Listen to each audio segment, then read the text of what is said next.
नमस्कार, मैं गौरी वर्मा और आप देख रहे हैं सी न्यूज भारत। वक्त हो चुका है उत्तर प्रदेश बुलेटिन का। यूपी बुलेटिन में बात होगी कुछ चुनिंदा और बड़ी खबरों पर। बताएंगे कैसे आगरा में तमिलनाडु के मदुरई से चलकर बुलेट रानी नाम से मशहूर राजलक्ष्मी लंबा सफर तय कर आगरा पहुंची। जालौन में बड़े धूमधाम के साथ डॉक्टर भीमराव अंबेडकर की शोभा यात्रा निकाली गई और सोनभद्र में चिरौली गाँव के पास नर कंकाल मिलने से क्षेत्र में सनसनी फैल गई। इन तमाम खबरों पर विस्तार से कर लेते हैं चर्चा। तमिलनाडु के मदुरई से चलकर आज बुलेट रानी नाम से मशहूर राजलक्ष्मी लंबा सफर तय कर आगरा पहुंची। Vote for nation, vote for Modi का नारा लेकर लक्ष्मी राज आज आगरा पहुंची और भाजपा के केंद्रीय चुनाव कार्यालय पर उनके द्वारा पत्रकार वार्ता की गई। इस दौरान राज लक्ष्मी ने क्या कुछ बताया, आइए आपको सुनवा देते हैं। साथ ही आपको ये भी बता देते हैं कि इस दौरान भाजपा नेता गौरव रजावत, भाजयुमो महानगर अध्यक्ष सैलू पंडित, सुनील करमचंदानी, रोहित कटियाल मौजूद रहे। अब आइए आपको सुनाते हैं बुलेट रानी नाम से मशहूर राजलक्ष्मी का क्या कुछ कहना है। तमिलनाडु से 21,000 किलोमीटर की बाइक यात्रा, मदुरई से 21,000 किलोमीटर की बाइक यात्रा, संकल्प vote for Modi, vote for nation के साथ आज आगरा की क्रांतिकारी धरती पर आई हैं। भारतीय जनता पार्टी के महानगर अध्यक्ष आदरणीय भानु महाजन जी और हमारे प्रत्याशी एसपी सिंह बघेल जी के तरफ से महानगर के संगठन ने, हमारे आदरणीय रानी परियार जी, नीरज गुप्ता जी, युवा मोर्चा अध्यक्ष सैलू जी, हम सब ने इनका स्वागत किया है। ये संकल्प है आदरणीय राजलक्ष्मी जी का कि देश को जिन्होंने मुख्य धारा में लेकर आए, 2014 के बाद जिन्होंने सशक्त भारत का निर्माण में प्रमुख भूमिका निभाई और 13 वैभव अमर रहे माँ, हम दिल 4 रहे ना रहे, इस संकल्प को लेकर जब मोदी जी आगे बढ़ रहे हैं तो मोदी जी के संकल्प को नमन किया है आदरणीय साध्वी राजलक्ष्मी जी ने। और 21,000 किलोमीटर की इस यात्रा को आगरा के सभी कार्यकर्ता, आगरा की समुचित जनता और आगरा के वो 18 लाख मतदाता नमन करते हैं। आदरणीय राजलक्ष्मी जी, आपका सामने। भारत माता की। हम राजलक्ष्मी मंदा है। 12 फरवरी को तमिलनाडु मदुरई में इस यात्रा को शुरुआत की हूँ। तमिलनाडु मदुरई से लेकर दिल्ली तक 21,000 किलोमीटर 65 दिन।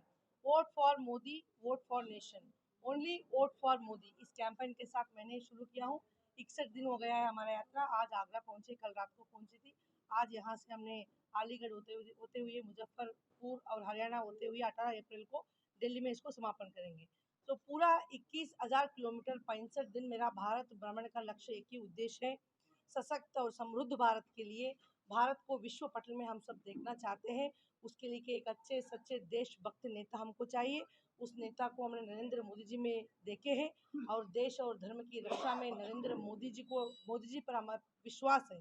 इसलिए जो नारा दिया गया है नरेंद्र मोदी जी ने, अब की बार 400 पार, इस 400 पार कराने के हेतु पूरा भारत देश में सारी जनता से मैं निवेदन कर रही हूँ कि एक सशक्त भारत के निर्माण के लिए, एक विकसित भारत के निर्माण के लिए हम सब मोदी जी के साथ जुड़ेंगे और तीसरी बार नरेंद्र मोदी जी को प्रधानमंत्री बना के भारत को विश्व पटल में दाखिल करेंगे। ये मेरा संदेश है।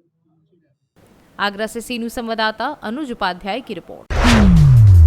फतेहगढ़ पुलिस अधीक्षक विकास कुमार के मार्गदर्शन में अपर पुलिस अधीक्षक डॉक्टर संजय सिंह व क्षेत्राधिकार प्रदीप कुमार के नेतृत्व में अपराध एवं अपराधियों के विरुद्ध चलाए जा रहे अभियान के क्रम में अमर जाटव को गिरफ्तार किया गया है। इस मामले पर पुलिस अधीक्षक ने क्या जानकारी दी है, आइए जानते हैं।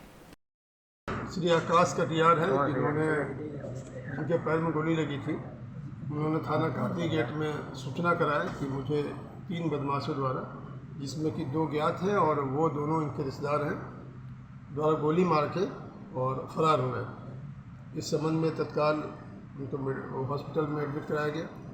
जो उनकी तहरीर थी उस पर FIR लिखा गया। बाद में जब इस घटना की और जब मेडिकल रिपोर्ट की और अन्य तथ्यों के साक्ष्य पे गहराई से समीक्षा की गई तो ये पाया गया कि ये जो मजरूब है आकाश कटियार झूठ बोल रहा है।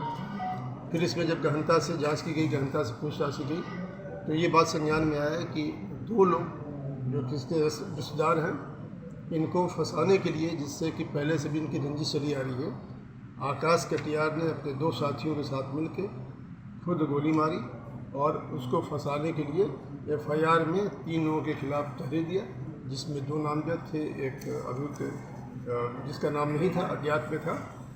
तो घटना को पूरा कादरी गेट SCO नगर के नेतृत्व में घटना वर्कआउट हुई और जो मजरूब था वही इसमें अभियुक्त बना।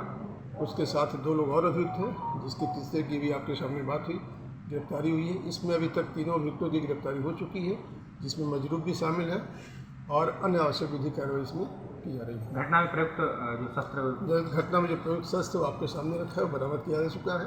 सभी के स्टेटमेंट रिकॉर्ड किए गए हैं। जो अन्य साक्ष्य हैं वो भी एकत्रित किए गए हैं और घटना को बहुत अच्छे से खुलासा किया गया है। इसके लिए पुलिस अधीक्षक फतेहगढ़ महोदय द्वारा पूरे टीम की भूरी भूरी प्रशंसा की गई है। फर्रुखाबाद से सी न्यूज संवाददाता आदेश शर्मा की रिपोर्ट। SVM कंपटीशन क्लासेस टेकवार चौराहा उनवल गोरखपुर में बाबा साहब भीमराव अम्बेडकर जी की जयंती पर मेधावी छात्र सम्मान समारोह का आयोजन किया गया। संस्था के 2 छात्र अभिषेक गुप्ता और विशाल चौरसिया ने सेना में देश सेवा के लिए चयनित होकर संस्थान का मान बढ़ाया अतः संस्थान के तरफ से उन्हें सम्मानित किया गया। सेना में अग्निवीर बनने पर दोनों छात्र उत्साहित दिखे। विशाल ने बताया कि हमारा सौभाग्य है कि हम मां भारती के सेवक चुने गए हैं। वहीं अग्निवीर अभिषेक का कहना है कि अल्पकालीन सेना में सेवा के लिए बहुतों ने रोका, पर देश सेवा को एक दिन भी मिलना मेरे लिए गौरव की बात होगी। इस भावना के साथ मैं अग्निवीर बना। इस कार्यक्रम के मुख्य अतिथि डॉक्टर अजय प्रताप सिंह, बीएड विभाग अध्यक्ष पंडित हरीश सहाय, PG कॉलेज, उमा सिंह पर्वतारोही, PN यादव, सत्यजीत साहनी, शालिनी विश्वकर्मा, शिप्रा श्रीवास्तव, संदीप तिवारी, कृष्णमोहन सैनी, सिकंदर मौर्य, सुनील कुमार, शेषनाथ निषाद और संस्था संचालक ओम नारायण मिश्रा बच्चों को मोटिवेट करते हुए उन्हें और बेहतर करने के लिए प्रेरित किया। इस दौरान संस्थान में पढ़ने वाले छात्र छात्राएं उपस्थित रहे। गोरखपुर से सी न्यूज संवाददाता कृष्ण मोहन सैनी की रिपोर्ट। खबर जालौन से है, जहां उरई, माधोगढ़, सिरसा, कलार आदि जगहों पर जनपद में बड़े ही धूमधाम के साथ डॉक्टर भीमराव अंबेडकर की शोभा यात्रा निकाली गई। वहीं सिरसा कलार में डॉक्टर BR अम्बेडकर सामाजिक समिति के तत्वाधान में डॉक्टर BR अम्बेडकर 133वें जन्मदिन पर बड़े ही धूमधाम से शोभा यात्रा निकाली गई। इसको लेकर बच्चों एवं युवाओं में काफ़ी उत्साह देखने को मिला। वहीं युवाओं ने भीम के गानों पर नाचे गाए भी और समिति के अध्यक्ष लक्ष्मी प्रसाद भास्कर ने कहा कि ये यात्रा हर साल की भांति इस साल भी बड़े ही धूमधाम के साथ निकाली गई। वहीं पुलिस प्रशासन भी इस दौरान चौकन्ना रहा। जालौन से सी न्यूज संवाददाता महेंद्र सिंह यादव की रिपोर्ट। आज सिराथू के 50 लोकसभा शहजादपुर में डोर टू डोर जनसंपर्क पुष्पेंद्र सरोज द्वारा किया गया। नए जोश के साथ नवयुवा पुष्पेंद्र सरोज ने अपने प्रचार में दमखम के साथ चुनाव प्रचार किया। साथ ही कहा कि बीजेपी की नींद उड़ी है। जब से कैंडिडेट फाइनल हुए हैं तब से बीजेपी की नींद उड़ गई है। लंदन से पढ़कर आए पुष्पेंद्र सरोज अपने आप को मजा हुआ खिलाड़ी समझ रहे हैं। अरे हैं सबसे बड़ा मुद्दा है बेरोजगारी, जो युवाओं से रिलेटेड है। तो बहुत हुजूमों की तादाद में युवा मेरे साथ जुड़ रहे हैं। बेरोजगारी बहुत बड़ा मुद्दा है और महंगाई बहुत बड़ा मुद्दा है। साथ में निजी मुद्दे जो यहाँ पे हैं ग्रामीण विकास के, चाहे वो सड़क से लेके पानी से लेके सारी दिक्कतें जो आ रही हैं, वो एक बहुत बड़ा मुद्दा है। वही लेकर हम जनता के बीच में जा रहे हैं। कितना लोगों का समर्थन मिल रहा है? देखिए, समर्थन लोगों का बहुत ज़्यादा मिल रहा है, अपार मिल रहा है। जैसे जैसे हम गांव-गांव जा रहे हैं, मोहल्ले घूम रहे हैं, लोग अपने आप हमारे साथ जुड़ते हुए आ रहे हैं। आज संविधान जिसने लिखा था उनका जन्म जयंती है और बीजेपी वाले लगातार कह रहे हैं कि हम संविधान बदलेंगे। देखिए, सबसे पहले मैं बाबा साहब को नमन करता हूं और उनको श्रद्धांजलि अर्पित करता हूं कि उन्होंने हम जैसे सभी कुछ छोड़ दिया, आज एक न्याय दिया। और आज की जो स्थिति हो रखी है, भारतीय जनता पार्टी के नेता खुद अपने मंच से बोलते हैं, खुद अपने मंच से बोलते हैं कि वो संविधान बदलेंगे, उसमें चेंजेस लेकर आएंगे। तो ये आज एक चुनाव नहीं, एक लड़ाई है बाबा साहब के संविधान को बचाने के लिए भी।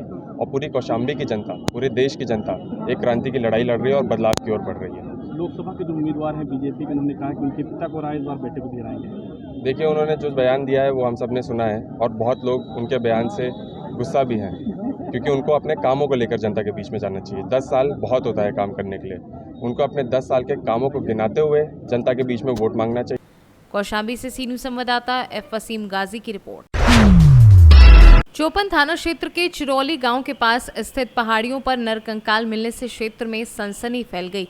जैसे ही इसकी सूचना गांव में फैली, वैसे ही नरकंकाल देखने के लिए मौके पर भीड़ इकट्ठा हो गई। इस दौरान गांव का प्रधान अनिल कन्नौजिया भी मौके पर पहुंचकर चोपन थाना को सूचना दी।